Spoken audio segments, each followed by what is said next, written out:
ભાવનગરના મહુવામાં કારગિલ વિજય દિવસ નિમિત્તે તિરંગા યાત્રા નીકળી।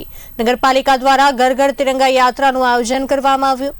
ધારાસભ્ય શિવાભાઈ ગોહિલ સંસ્થાઓ અને શાળાના બાળકોની હાજરી રહી હતી। યાત્રા મહુવા ગ્રાઉન્ડથી પ્રારંભ કરી શહેરના મુખ્ય માર્ગો પર ફરી હતી।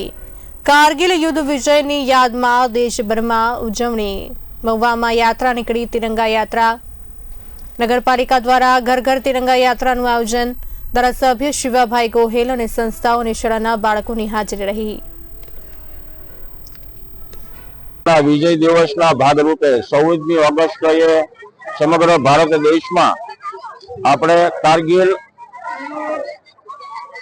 યુદ્ધની અંદર જે વિજય મેળવ્યો એનો કારગિલ વિજય દિવસની ઉજવણી કરીએ છીએ। એના ભાગરૂપે સમગ્ર દેશમાં તિરંગા યાત્રાનું આયોજન છે, જેમાં ખાસ કરીને આપણો તિરંગા એટલે ભારતના 35 જેટલા રાજ્યો, આપણી 29 જેટલી ભાષાઓ, એ બધાનો એકતાનું પ્રતીક એ આપણો તિરંગા છે।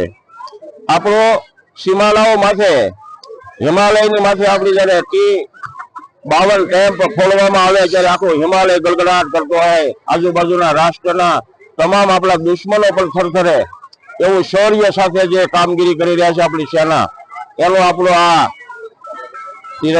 તિરંગા જે છે એ આપણા શૌર્યનું પણ પ્રતીક છે। સાથે સાથે આપણા દેશનો આ રાષ્ટ્રધ્વજ આપણું ગૌરવ કહી શકાય સમગ્ર 145 કરોડ જનતાનો। એટલે આપણે આ તિરંગાની યાત્રા સમગ્ર દેશની અંદર આપણે જે ઉજવી રહ્યા છીએ, આખું અઠવાડિયા સાથે